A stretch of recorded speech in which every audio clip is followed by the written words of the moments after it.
అలాగే గ్రామ పెద్దలందరికీ కూడా, గ్రామవాసులందరికీ, యువతకి పేరు పేరున మరొక నా నమస్కారాలు తెలియజేసుకుంటూ, మరి అమ్మవారి యొక్క ఆశీస్సులు మనందరికీ ఉండాలని, మన పాపలందరూ కూడా మంచిగా, మన పిల్లలందరూ కూడా మంచిగా స్థిరపడాలని, మంచి ఉన్నతమైన స్థాయికి రావాలని, అలాగే ఈ ప్రాంతం అంతా సుఖ సంతోషాలతో ఉండాలని చెప్పేసి అమ్మవారిని వేడుకుంటూ, అమ్మవారి ఆ విధంగా ఆశీస్సులు ఇవ్వాలని కోరుకుంటూ, అలాగే ఈ ప్రాంతాన్ని మంచిగా అభివృద్ధి చేసేటట్టుగా అమ్మ దీవించాలని చెప్పేసి ఈ సందర్భంగా తెలియజేస్తాను. అలాగే ఈరోజు మీరు మనకు అమ్మవారి పండుగ కానీ తీసుకుంటే, ఇది మన అనాథగా వచ్చేటువంటి ఆచారం. నాకు తెలిసి మన పూర్వీకులకి, మన పెద్దలకి దేవుడు అనే మాట తలంపు వచ్చినప్పుడు మొట్టమొదటిగా పూజించేది అమ్మవారిని అని చెప్పేసి తెలియజేస్తాను. అంటే వాళ్ళ దేవుడు అనే ఒక ఆలోచన వచ్చినప్పుడు మొట్టమొదటిగా అమ్మవారి దేవతలనే వాళ్ళు ఆరాధించారని చెప్పేసి వాళ్ళ చరిత్ర చెప్తున్నటువంటి సందర్భం. కనుక ప్రతి ఒక్కరు కూడా అమ్మవారు మరి ఏదైతే ఉత్సవాలు ఉన్నాయో అది తప్పనిసరిగా ప్రతి ఏడాది కూడా చేసేటట్టుగా అందరూ కూడా ఆలోచన చేయాలని చెప్పేసి, ఎందుకంటే ఇది పెద్దలు ఇచ్చినటువంటి ఆచారం. ఈ ఆచారాన్ని మనం ముందుకు కొనసాగించాలని చెప్పేసి ఈ సందర్భంగా తెలియజేస్తున్నాం. అందులో భాగంగానే ఎక్కడి నుంచి వచ్చినా, వివిధ ప్రాంతాల నుంచి వచ్చినా సరే, లేదు మన గ్రామ దేవతను మనం గౌరవించాలి, మనం పూజించాలి, భవిష్యత్ తరాలకి మన సాంప్రదాయాలు తెలియజేయాలని విధంగా ఈరోజు ఇక్కడ ఉత్సవం చేయడం చాలా సంతోషదాయకం అని చెప్పేసి నేను తెలియజేస్తున్నాను. కనుక ఖచ్చితంగా మనందరూ కూడా యువత అంతా కూడా ఇది ఆలోచన చేయాలని. ఇకపోతే రాజకీయాలు వచ్చేసరికి ఎప్పుడు కూడా ఈ ప్రాంతాన్ని మనం ఎలాగ అభివృద్ధి చేసుకోవాలి. రాజకీయంలో ఎలక్షన్ వచ్చిన వాళ్ళు ఎవరి పార్టీలో ఉంటారు ఖచ్చితంగా, కానీ మనం అభివృద్ధి చేసే వాళ్ళు మాత్రం గుర్తించుకోవాల్సి, అది పెద్దలుగా యువతకు తెలియజేసేటువంటి.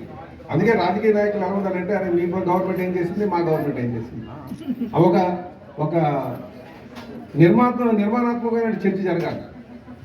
అప్పుడే కదా ఎవరి అభిమానాలకు ఉండొచ్చు, కానీ పని మాత్రం ఎవరు చేశారని కూడా మనం ఆలోచన చేయాల్సిన అవసరం ఉందని చెప్పి తెలియజేస్తూ, కనుక అన్ని సందర్భాల్లో రాజకీయాలు చేయాల్సిన అవసరం లేదు.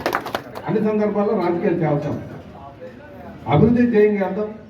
మన ప్రాంతం భవిష్యత్ తరాలకి ఒక బంగారు బాట వేసేటట్టుగా, సంతోషంగా ఉండేటట్టుగా మనం తీర్చిదిద్దుకుందామని చెప్పేసి ఈ సందర్భంగా తెలియజేస్తూ, ఖచ్చితంగా మీరు ఏదైతే ఈ కమ్యూనిటీలు అన్నారో కమ్యూనిటీలు కడతాం.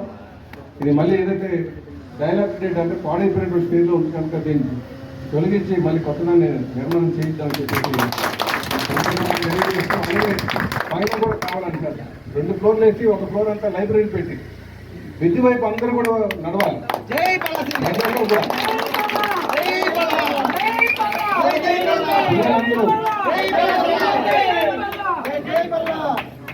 విద్య వైపు, జ్ఞానం వైపు మనం నడవాల్సినటువంటి, జ్ఞానాభివృద్ధి వైపు మనం నడవాల్సినటువంటి అవసరం ఉంది.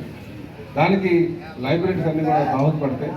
కనుక గ్రంథాలయం కూడా పైన నిర్మాణం చేసేటట్టు చేద్దామని చెప్పేసి ఈ సందర్భంగా తెలియజేస్తూ, అలాగే ఎక్కడైనా సరే గవర్నమెంట్ ప్లేసులు ఉన్నాయంటే ఎవరో ఒకరు తీసుకునే దానికి కాకుండా అందరికీ ఉండేటట్టుగా, అందరికీ ఉపయోగపడేట్టుగా చేద్దామని చెప్పేసి ఈ సందర్భంగా తెలియజేస్తూ, మీరు ఎప్పుడు పిలిచినా, ఏ అవసరం ఉన్నా సరే, నేను ఏ స్టేజ్లో ఉన్నా సరే, నాకు గాజువాక ప్రజలు, మన కాలనీ ప్రజలు ముఖ్యమని కూడా ఈ సందర్భంగా మీకు తెలియజేస్తున్నాను.